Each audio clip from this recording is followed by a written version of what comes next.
loft. In Austin, I saw pause. My eyes crawled to a table.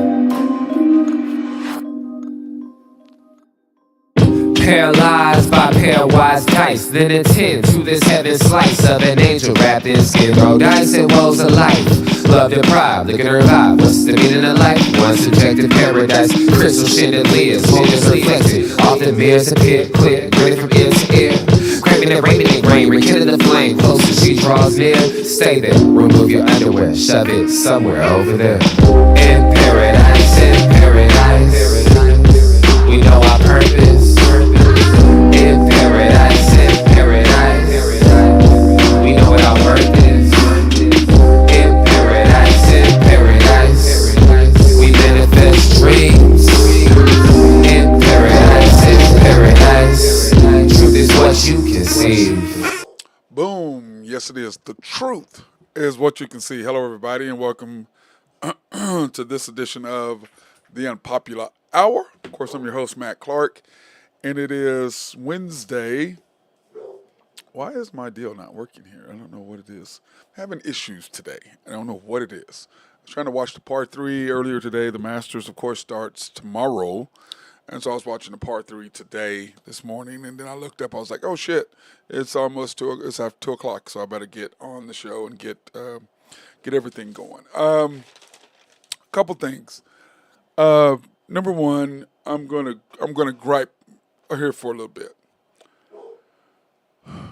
I'm so wore out with the disrespect that our Thunder team gets. I'm tired of it. And those of you who all know me really well know that, you know, for every time, for years and years, it's been Lakers 1, Thunder 1A. And when I wear my Thunder stuff, when they play the Lakers, I wear Lakers gear. And I think I still have a picture somewhere when I went with Jennifer and the Lakers we lost to the Thunder, and she draped all this Thunder stuff all over me, and the streaming stuff came out the rafters. So when I turn on sports, like the talk shows, all they want to talk about is Luka getting thrown out. How about SGA scoring 42? How about this being the 13th time he scored 42? How about the fact that he tied Kevin Durant's record for the most 20-point games in a row? How about tonight he's going to break the record against Kevin Durant's team with Kevin Durant in the building? How about that getting any love? All we talk about is, the game was tight and Luka got thrown out. Well, that's Luka. That's what Luka does. Luka talks trash, and he already got a tee from the same ref, and he looked at him. Now, granted, he probably was talking to that other guy, but he was talking to the ref too. He was trying to be slick, is what he was really trying to do. And the referee knew it. And the whole thing is, when you've been in the league long enough, like when I was in the big, when we were playing in college and high school, when you play long enough, 2 or 3 years, like I started as a sophomore in high school. So, I'd see the same referees over and over and over. So you see them 10 times, so you see them 30 times over your career. You think they don't know all your tendencies? They don't know how you like to grab. They know how you like to push off a little bit. They know how you like to do this. They know all your tendencies. College, same ways. Pros, same way. They know you and they know what you do. And he knew straight up that Luka was looking at that fan, granted the tattoo guy that drives Jennifer nuts. But he knew he was talking to him, knew it. Either that or he was talking to Rich, and I think Rich is on behind the Thunder bench. Now, he used to be across from the Thunder bench, but I think Rich is now behind the Thunder bench now. I haven't seen him lately, but I think that's where he is. And known as the tattoo guy. And it's a tattoo guy that he wears tats from all of his arms, and he stands up every game. And it just drives you nuts. Like, dude, I'm glad I'm not down there, because I tell him, sit your ass down, man. I ain't here to see your ass. I ain't paid tickets to see you. Sit your ass down. Yell at them by sitting. You don't have to stand up and be, stand around looking at the crowd. Like, look at me, look at me, look at me. You still ain't nobody. So sit your ass down. Anyway. The point is this. Luka has a reputation. And I believe that, he got thrown out. Yes, he did. And it's happened multiple times. And I believe that ref knew that he had been sitting there running up. He knows that that guy and him had been going back and forth. And he said, and I'm sure when Luka made that shot, you can see him turn. And I'm sure he said something to that guy, but he was talking to the ref too. And the ref kicked him out. He's not going to kick him out of a a close game like that, a meaningful game, especially this late in the season, for no reason. But that's Luka. That's what he does. He did in the playoffs. That's what he does. Okay? So, but my point is this. I'm so over these talk shows or these sports shows. Dude, how about giving some Thunder the love? We're 65-14. There's 3 games remaining. We need to win 2 out of the 3, and we have home court advantage throughout the playoffs. How about that? How about, like I said, SGA, 73 straight games? How about 72 straight games? How about that scoring 20? How about him having his 13th 40-point game? How about him leading the NBA 50-point game, 40-point games, 30-point games, 20-point games? How about any of that? You didn't mention none of that. Talking about, oh, well, Luka went out and SGA took over. SGA was going to do that whether Luka was on him or on the court or not. He still was going to do what he did. We're still going to do what we did. We lead the NBA in giving up points. In the fourth quarter, we're third. What are we? We'll go over it in a little bit. But anyway, we are in the top 3, 4 in giving up points in the fourth quarter. We don't give up points in the fourth quarter. Why? Because our defense is so physical that we beat you down. And so I'm so tired of it. All they're talking about is Lakers, Lakers, Lakers. And I get it because the Lakers are a big brand. The Knicks are a big brand. The Celtics are a big brand. Now, granted, LA is tough to beat. But the first time, like I said last night on After the Storm, we weren't ready to play on Sunday. They shot 70% for the first quarter, and they were up 10. Last night they shot 70% for the first quarter, and the score was tied. Okay, so what you're telling me is, for you to beat us, you have to shoot 70% from the field in the first quarter in order to keep up with us. You have to shoot 70% from 3 to keep up with us. Last night the night before they were 22 of 40 from 3. They weren't there last night. They were 18 of 40 last night. So you have to shoot 60% in order to beat us. You don't shoot it, the game is tight. But that's what you have to do to even stay on the court with us. But instead of all these analysts saying this, all they talk about is Luka this, Luka got thrown out, in the game, we would beat.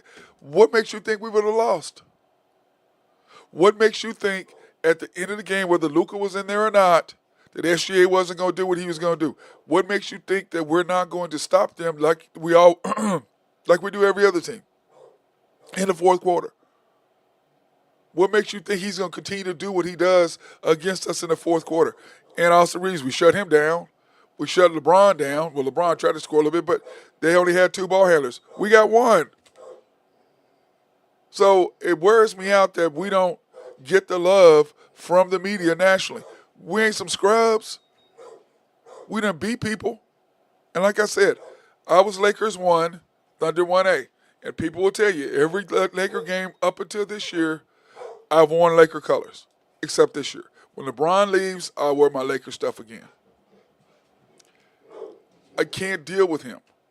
Everybody talks about, oh, he has a Ken doll now or something. Now, I don't give a shit. He is great at promoting himself because he has to. You don't see Jordan out there promoting himself at all. Why? Because when you are the man, you don't have to promote yourself. People already respect you. He's got to promote himself because everybody knows he ain't the dude. And I tell these young guys all the time, I said, listen, here's the difference. Number 1, how many players, it's happened 4 times in the NBA, MVP of the league, led the league in scoring, all defensive team, won the NBA title, and was MVP of the NBA, of the finals. It's happened 4 times. Michael Jordan, Michael Jordan, Michael Jordan, Michael Jordan. He's the only one to do that. Now, LeBron is, he's all-time leading scorer. Yeah, that's cool. But to do something only you're the only person to do 4 times, not once. Anybody can do something 1 time. But 4 times? SGA is getting ready to tie him as the person who, Jordan has it 3 times where he was been 30 points a game, 50% shooting, 5 rebounds, 5 assists, 2 steals, and a block. He's done it 3 times. I'm so over these narratives about the Lakers and about LeBron. Tired of it. Give the Thunder some respect. They have to play out of their minds 4 times. Not once, not twice, but 4 times. And what makes you think they're going to do that 4 times against us? What makes you think that? And I'm wore out with these announcers and these people discounting who we are. And I've said, I've been watching us for 4 years. And all I've seen is the maturation of us doing what? Playing great defense, SJ finishing them off at the end. That's all I've seen. It started with SJ and Dort with Chris Paul and them, and then when they left, it was SJ Dort. Then you had Josh Giddey, you had Wiggins, you had K. Rich. Then you turn around and what after that? You had after that you had J Dub. Then after that you had Chet and Kaysen. And then you had AJ Mitchell this year.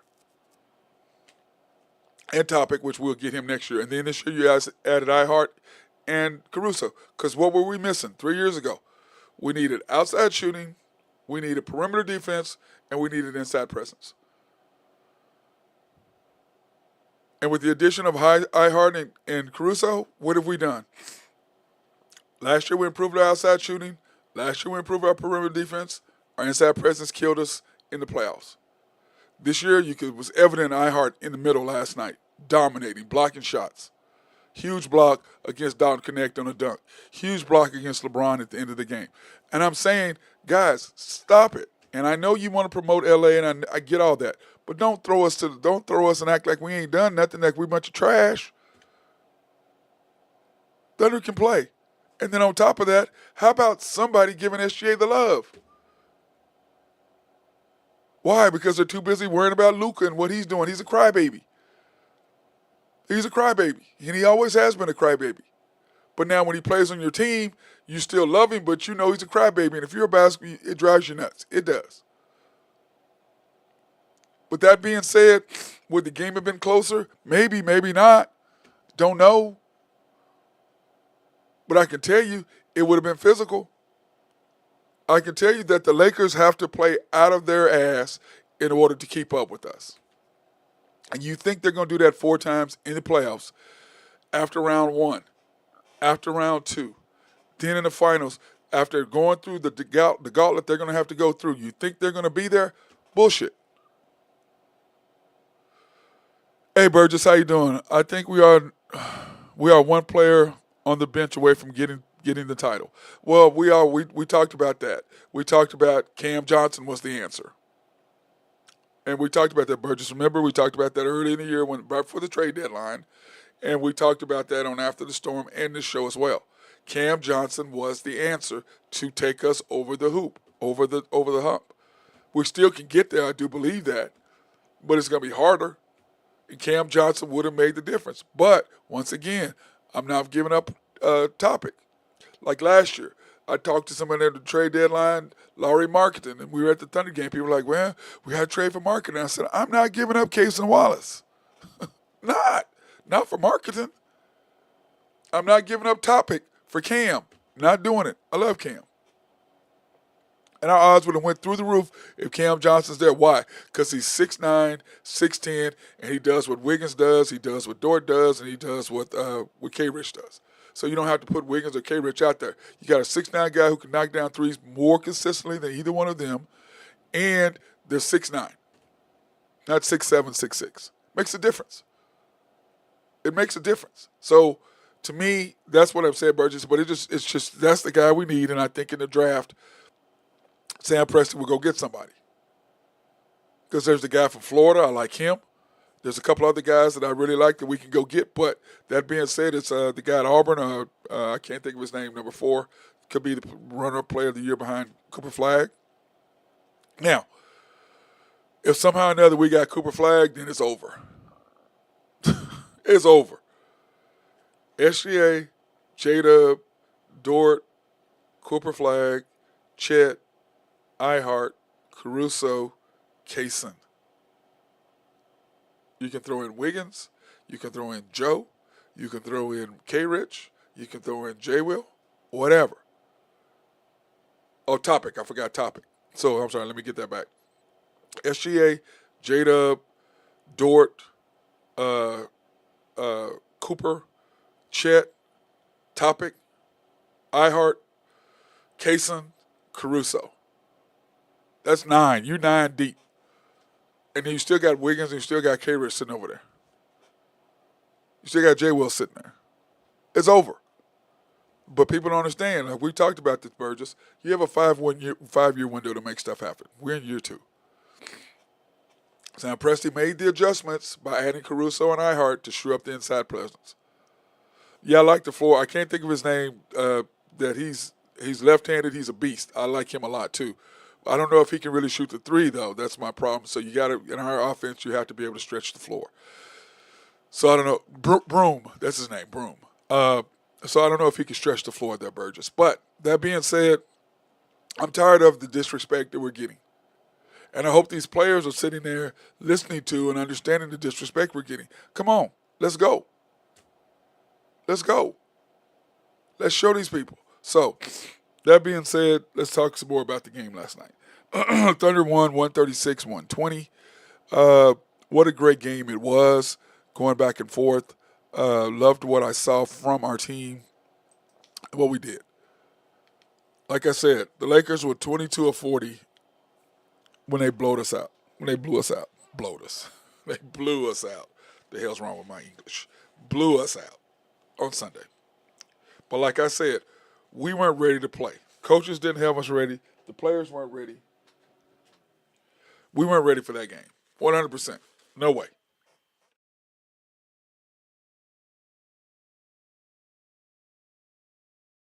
And you could tell in our performance. You could tell by the way we did not show up to play. And that's SGA. That's J-Dub. That's Chet. That's Caruso. That's Kaysen. That's iHeart. That's Wiggins. That's everybody. Coaching staff. When you get your ass beat, it's everybody. There ain't one person. It's everybody.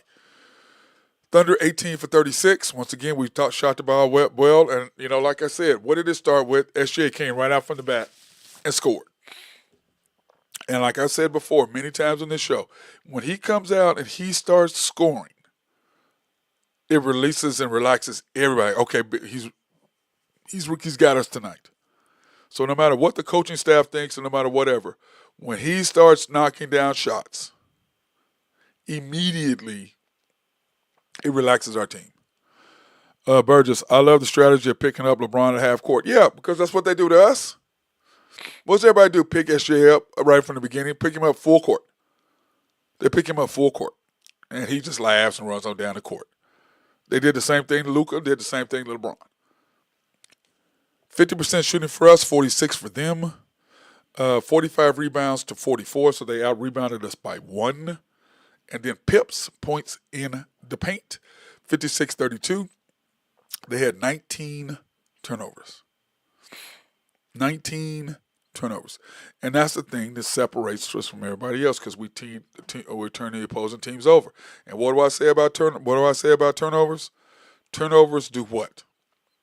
Turnovers equal transitional points, which equal flow of the game. Long shots equal long rebounds, equal transitional points, equal flow of the game. That's what we do makes the difference. Because once you get into the flow of the game, by flowing up and down the court, it makes life a lot easier. And that's what transitional baskets do in turnovers. That's what they do. Game stats, this is another stat. Sunday, we had not one person in positive. Everybody was negative. Everybody was negative. Everybody. Okay? Everybody was negative. This game, Chet plus 5. J-Dub plus 18. iHeart plus 18. SGA plus 7. Dort plus 8. Who else played? K. Rich, the only one was minus 11. Caruso plus 16. Isaiah Joe plus 8. Wiggins plus 8. Isaiah Joe is negative. Wiggins plus 8. Kaysen plus 15. So let's look at everybody who actually played. Chet plus 5. J-Dub plus 18. iHeart plus 18. SGA plus 7. Lou Dort plus 8. Alex Caruso plus 18. And Cason Wallace plus 15. So those are your 7 guys. Those guys that played the most minutes. And Aaron Wiggins came in there, but I think Aaron is just a shade of himself right now simply because he just has not healed from. I just believe that Achilles is just scaring him deep down in the back of his mind. I believe that he's just. It's a scary thought. It's coming from somebody who has done both, who's torn both of them. I've torn my left and my right. I've had surgery on both of them, so I know exactly how he feels. Okay? Exactly how he feels. But like I said, they're doing what they're doing, and SGA scored 15 points the first quarter.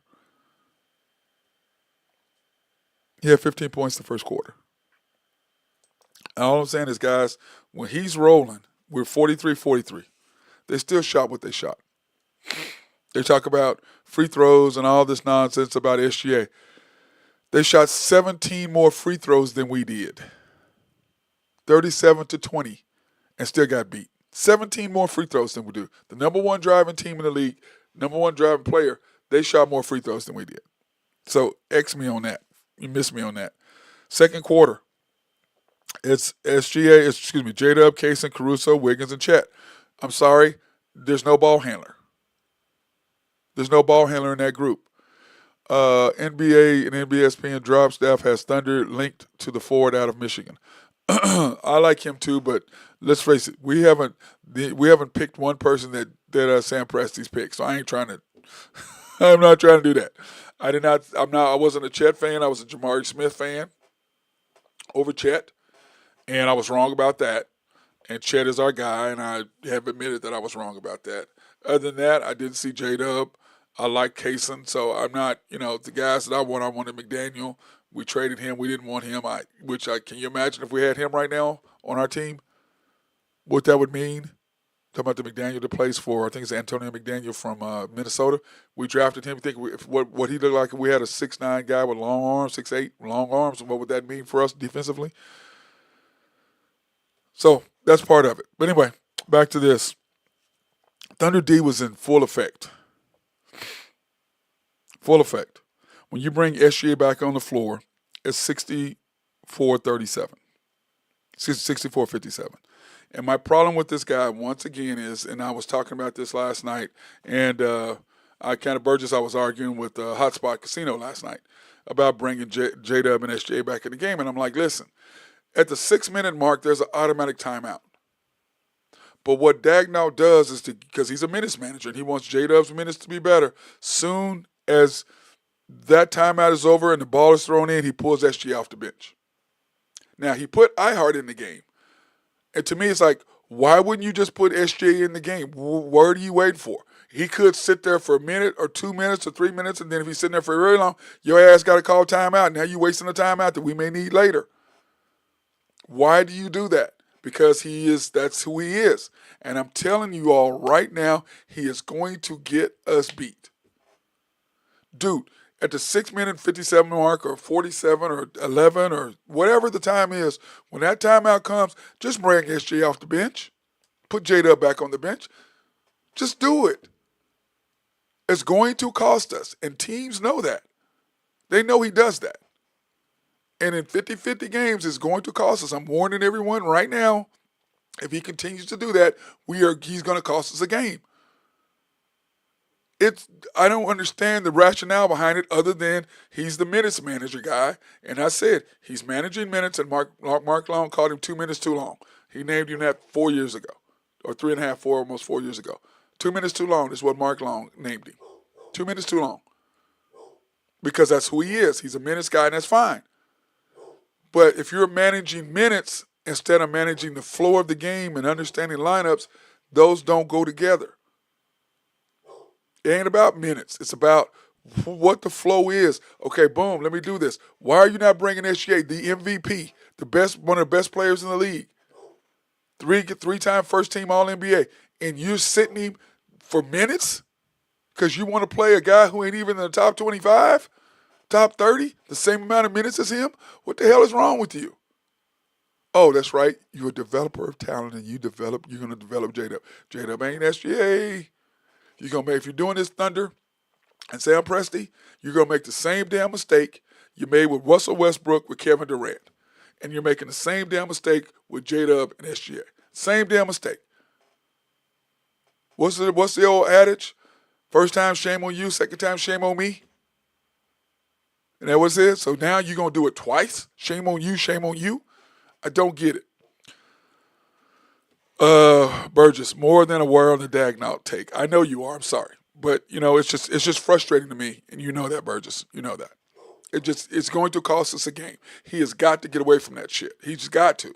He's got to get away from playing a bunch of players. I told you what the 9 is: SGA, J-Dub, Dort, Ihart, Chet, Kaysen, Caruso, and then after that, it could be Joe, and it could be Wiggins or K. Rich, depending on that. But I'm not, if K. Rich is knocking down shots, I'm good. But he's not gonna. But I'm sorry about that, bro. Sorry about that. It just wears me out to take on that. I want to be wrong so bad on this. I really, really do. Okay, here's the situation, guys. We have 3 games left. Suns tonight, at the Jazz Friday, at the Pelicans on Sunday. We've got to win 2 out of the next 3 to maintain our record, to maintain the overall best record in the NBA to have home court advantage throughout the playoffs. Now, that being said, do I think we're going to do that? Yes. I believe we will have the home court advantage throughout the playoffs, 100%, number one. Number 2, I don't think that the Cavaliers can beat the Celtics in a 7-game series. So I think I believe that no matter what, we will still have home court advantage. That's kind of what I think is going to happen. But that being said, the biggest news to me tonight is SGA breaking Kevin Durant's record. Tonight he will be 73, the most ever consecutive 20-point games. Okay? The most ever 20-point games. Let me put SGA stuff up here. The record is 72. And he tied Kevin Durant. Now, this is what's funny. If that had been Luka or LeBron, oh my God, it would be national story. But it's SGA in Oklahoma City. And the Thunder don't even promote it, which is why the hell you wouldn't promote your own player. And we were talking last night in the chat. I don't know if you remember this, Burgess, but we were talking last night in the chat. I was like, I'm watching Luka in Dallas. Why? When you're a Thunder fan, why are you watching Luka in Dallas? You're a best player. Your player is getting ready to do something that no other player since the merger has done. It scored 73 consecutive 20-point games. And you don't want to watch that? You'd rather watch Luka play against his home team, Dallas? I don't give a shit about that. Now, again, if it's on early, I'll watch it. But at 9 o'clock, I'm going to be watching the Thunder and watching SGA make history as being having the record in the NBA for the most 20-point consecutive games. Then after that, the next person he's chasing down is Oscar Robertson. So at the end of this year, by the end of the regular season, he will be at 73. He'll be at 75 straight consecutive games scoring 20 points. 4 behind Oscar Robertson at 79. To me, why isn't that coming out? Why isn't that a story? Why isn't anybody talking about that? Number one, the Thunder don't promote it, which is crazy. How do you not promote that? If it was Russell Westbrook, you made sure he got a triple-double, but now you've got a player who's better than him, who has more upside than he does, that actually plays defense, that can actually finish at the rim, even though he did miss 3 layups last night, but still. And he's a closer. He doesn't make stupid mistakes to cost you games.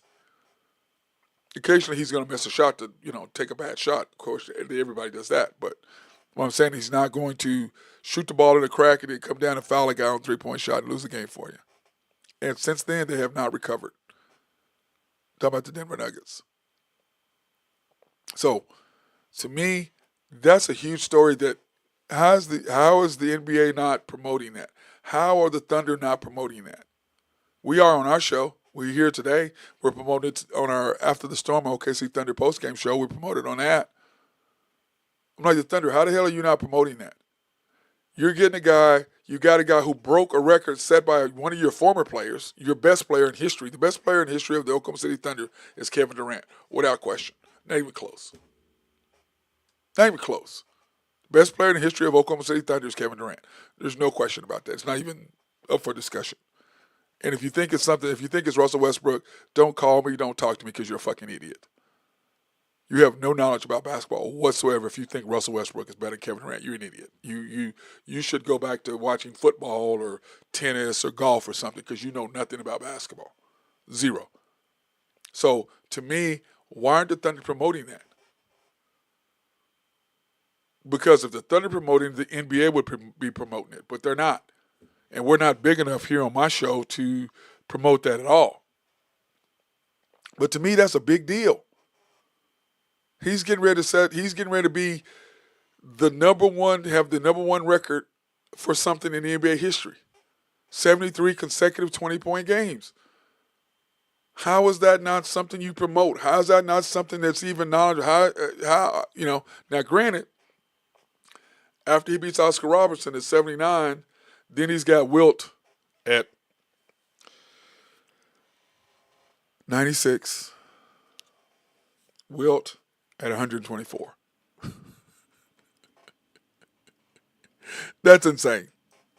That's insane. Let's go ahead and thank our sponsors, SRB. If you have needs for engineering, surveying, and planning, hit our guys up at SRB. They love to take care of you, especially if you have a water treatment plant in your city or county. They can make sure you have clean drinking water. Oak Grove Trucking, if you have needs for dirt, rock, or sand to be moved, hit those guys up. They love to take care of you. And then, of course, YNB, family owned and operated since 1912. They are the bank that makes things happen. They're the equal housing lender, a member of the FDIC, proud sponsor for us to go out and support women, minority, and black-owned businesses in the Oklahoma City area. And you can pre-qualify online at www.ynbok.com. That's www.ynbok.com. So go into either of those deals to go into it, or you can go to their main bank. One of the 5 locations, the main bank at 401 Elm, 66 steps from historic downtown Yukon, Oklahoma. YNB East, which is off the Parkway and 66 or 39th Expressway. YNB Mustang, 218 North Mustang Road. YNB Parkway, which is off Garth Brooks and I-40, just south of I-40, right there in front of the hospital. Cannot miss it. And then, of course, YNB Peoples, located on 23rd in Bethany between Rockwell and MacArthur. And then, of course, the House of Creed, handcrafted since 1760. Man, some good smelling stuff, guys. Just telling you, some good smelling stuff. And as they always told me, Matt, remember, pick the best for your best. And I do. And if you got a female or significant other, hey, go out to the Penn Square Mall, go to the women's department and get a Dillard's and get some for your girl. It's some good smelling stuff, I promise you. Or if you're like me and you like good smelling cologne, hey, go in to see my girl Beth. She'll take care of you at the Dillard's at the men's department there at Penn Square. Or you go to Woodlands Hills Mall, Town East Mall in Wichita, Woodlands Hills in Tulsa, clearly. Oak Park Mall in KC, Missouri. Park Plaza Mall in Little Rock, South Plains Mall in Lubbock, and Westgate Mall in Amarillo, Texas. So get into those places, okay, guys? Burgess, let me see. Let me ask you, with the MVP conversation, how you feel is decided if the final vote is decided and the vote concludes SGA and Jokic being co. Well, that's not going to happen. They're not going to be co-MVPs, Burgess. It's going to be SGA. And Jokic has had crazy numbers. But here to me, this is what settles all the issues. And I'm going to pull this up in the rankings, okay? When you pull up, where is it? When you pull up the standings, okay? We're 18 games in front of the Nuggets. So to me, the Nuggets are 5th. And he did win it one year when he was 5th, okay? But there's no way in hell you can justify voting Jokic over SGA. Jokic is having a career year and what he's doing great, but so is SGA. Jokic is averaging damn near triple-double, which for a center has never been done. That's awesome. but you're also 18 games behind the guy who's leading the NBA in scoring. He's averaging 30 points a game. He's going to be first team All NBA just like you. He is he's shooting 50% from the field. He's shooting, which by the way, there's only 7 people in history who's ever done that. He's averaging 5 rebounds, 5 assists, almost 2 steals, and a block.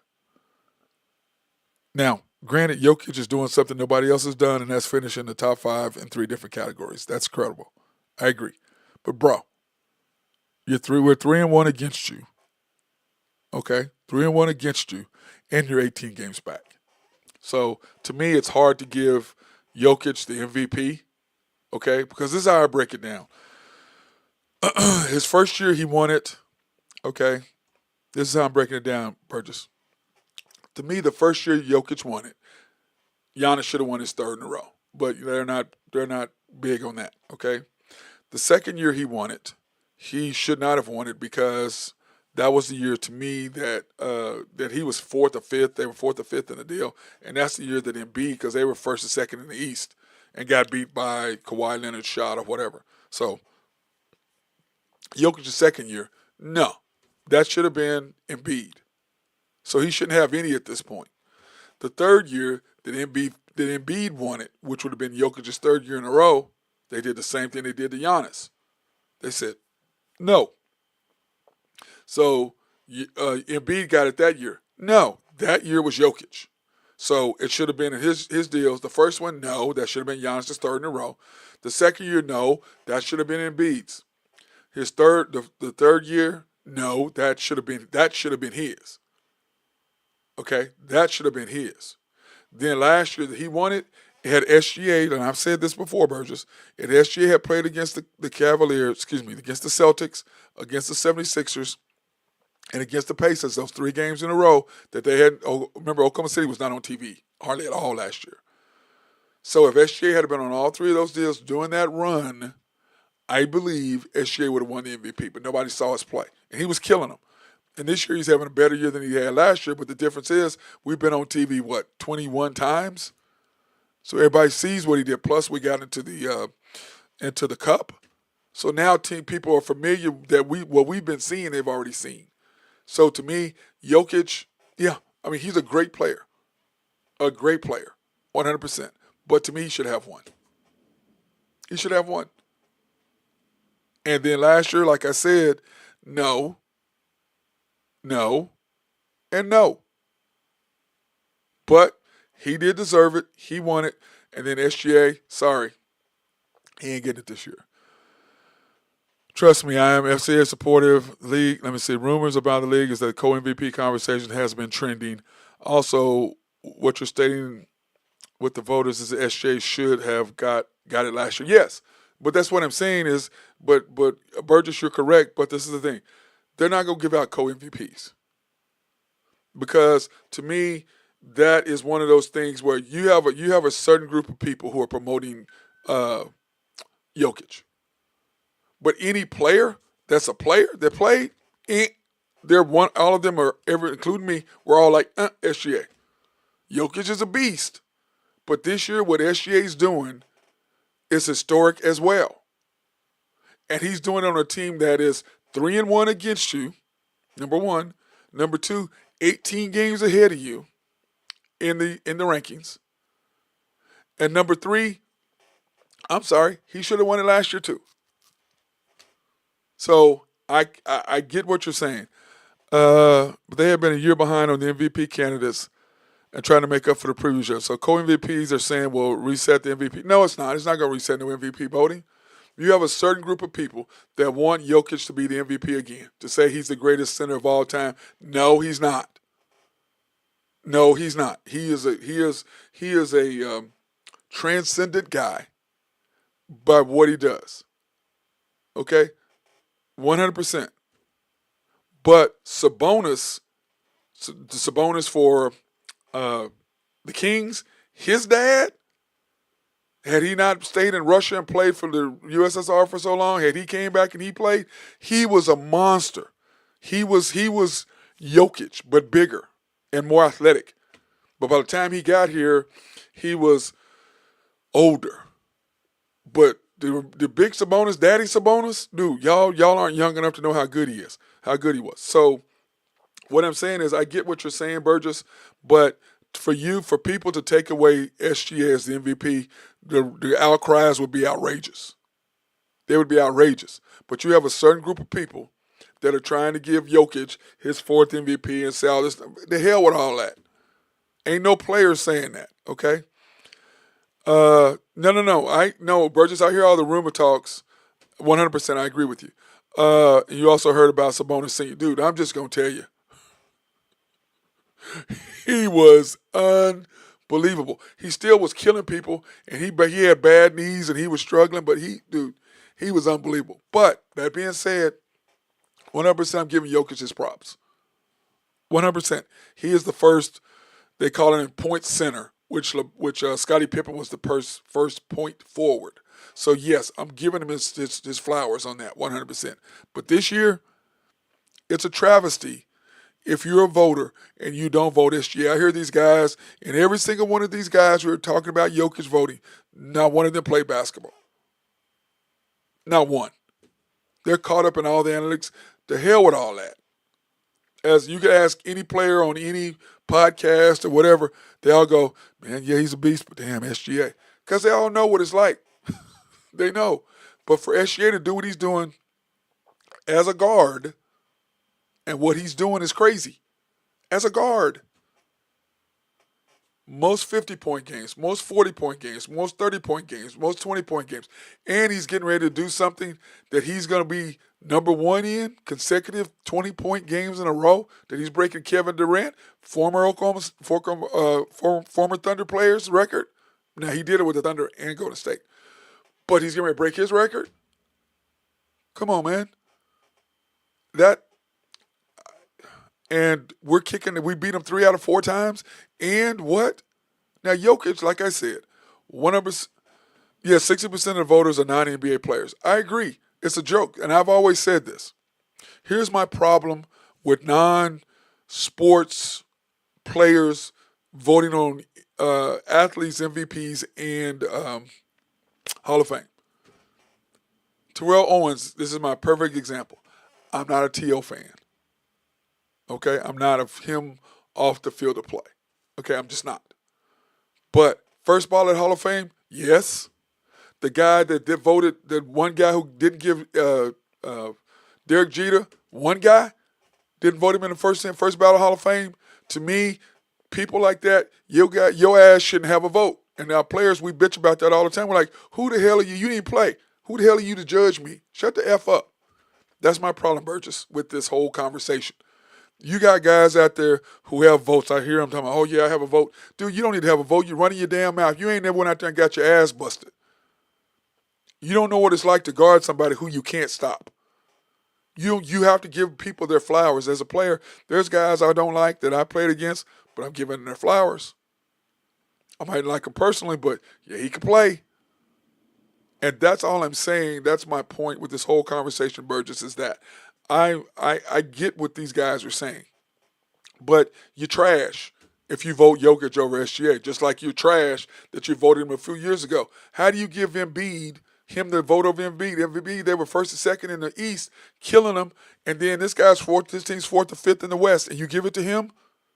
Then you turn around in the year that he deserved it, you gave it to Embiid because you didn't want him to win 3 in a row. The hell are you thinking about? If you deserve 3 in a row, you deserve 3 in a row. And I'm sorry, Giannis was dominating for 3 years in a row. 3 years in a row. So, TJ Lester, how do you feel about Jason Tatum as a player? Do you think he should ever see an MVP? I think JT is a beast. But that being said, he's on a mission. But he doesn't deserve to be I think he probably will win an MVP or could. But to be on the same level of what SGA and Jokic is doing this year, no. I don't think so. It's like Draymond Green trying to put himself in the Defensive Player of the Year. Nope.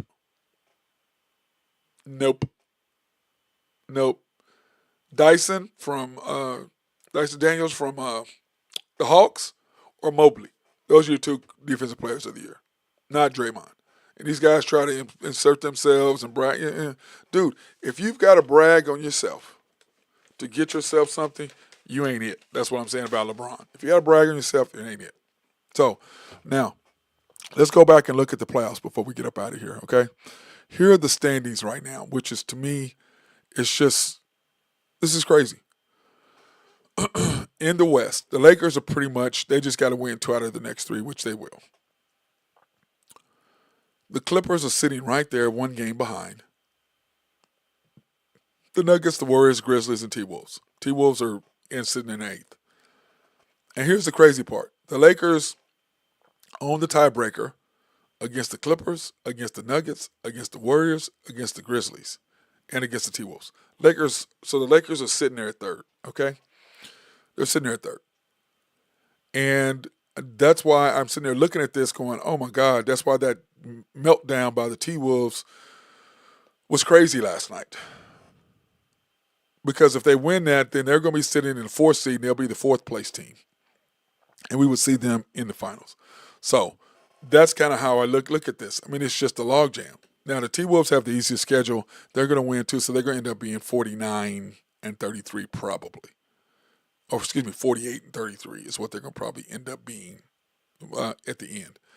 And then when you look at the Celtics and then Lester's question about JT, the Celtics are on a roll. The Cavaliers are struggling. And I don't think the Cavaliers can beat the Celtics. So that being said, you see we have a 2-game lead with 3 games left to play. We have the Suns tonight. Friday night we have the Jazz at the Jazz. Sunday we have the Pelicans at the Pelicans. So we just got to win 2 out of the 3 in order to get overall home court advantage throughout the playoffs. But like I said, I believe that Jason Tatum and them are on a mission, and Jason Tatum wants to go back to back so he can kind of solidify himself in Celtic lore with Bird and with McHale and with Parrish and with that whole group of guys that they had, Dennis Johnson, that whole group. So that's my thing with the Celtics and what they're doing in the East. I think the Knicks gave them a handful last night, but the Knicks can't beat them. They just can't. And I think that when you look at the East or when you look at the West, here's the playoff bracket for the West, and this is the way it stands currently. And of course, tomorrow it's going to change. It's going to change tomorrow. It just is. We got the Thunder sitting there with the bye, the Rockets with the bye, because we got the playing teams. So on our side of the bracket, the Thunder, we have the Mavericks and the Kings, and then the winner of that will play against the loser between the Mavericks and the Grizzlies, which will probably be the Mavericks. So the Mavericks will end up playing. The Kings. Excuse me. The Mavericks will end up playing. Who is that? The Wolves and who is that? Grizzlies. Sorry, the Grizzlies. That's who's going to end up playing. But I believe the Wolves will handle their business on that. Okay, and so the Grizzlies will end up playing the Mavericks. I think the Grizzlies should beat the Mavericks, and then the winner of that game will play against us, which will be the Grizzlies. I think the Grizzlies will probably beat the Mavs. That's just me.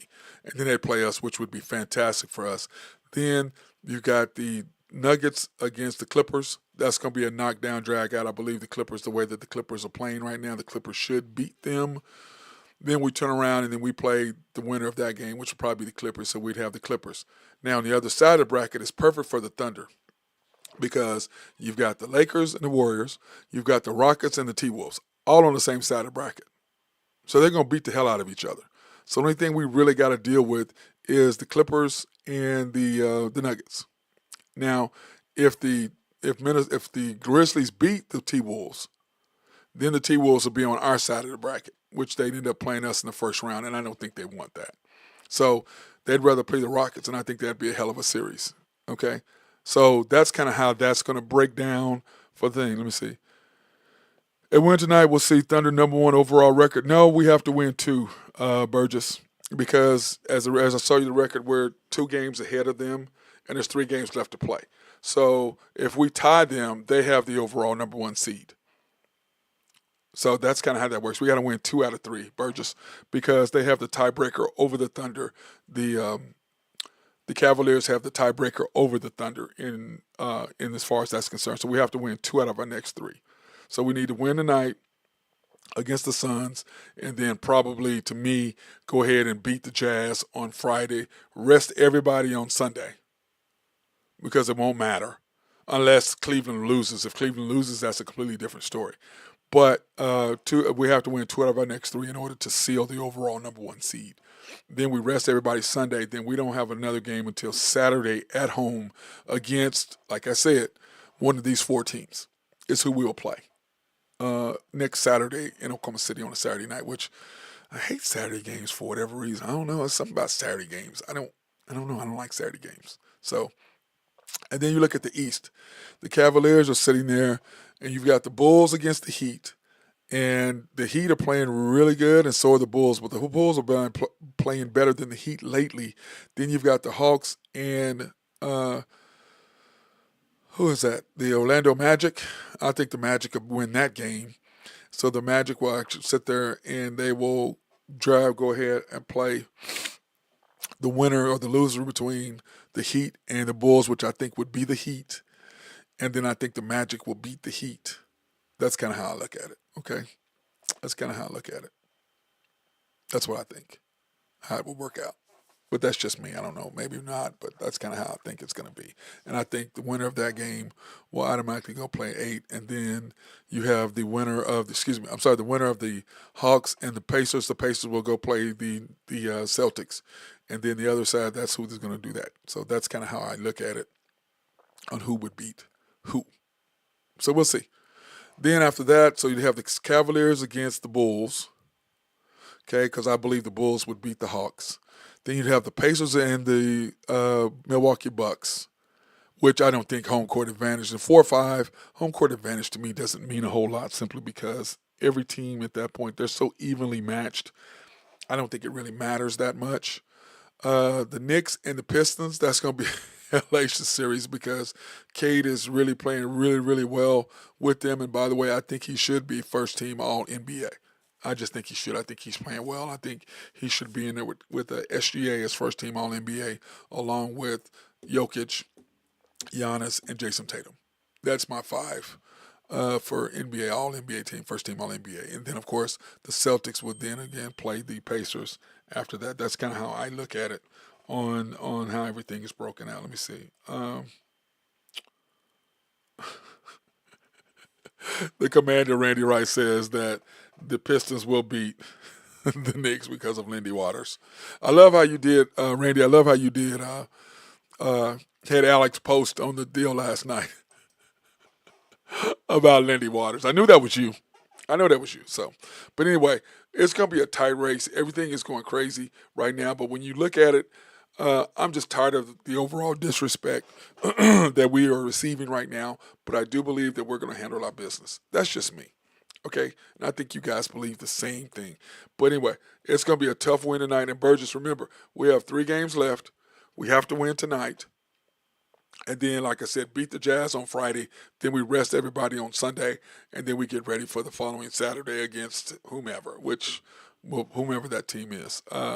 So I'll just I had this weirdo person walking outside. I'm like, what the hell is that weirdo person walking by me?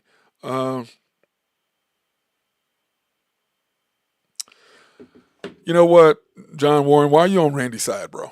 They're sitting there texting me. These guys have issues. But that being said, hey, tonight, late game, 9 o'clock game, so it'll be over with at 11:30. So we may or may not see you guys tomorrow. I don't know. Hopefully everybody will be on again tonight. Burgess, I don't know if anybody will be on tonight, but we'll see. Hopefully we'll be able to watch it. That being said, hey, everybody, get some rest tonight. Remember, Thunder up 9 o'clock. SGA breaking the record, and he'll be the number one. He'll hold the record for the most 20-point games in a row. It's 73 against the person who's Kevin Durant against his team. Is that just poetic justice or what? I think it is. But once again, handle our business tonight, handle our business on Friday, take off on Sunday, get a full week's rest, let Chet get healthy, let SGA get some rest, let J-Dub get his body together, stay in treatment the whole time, and we should be fine. So that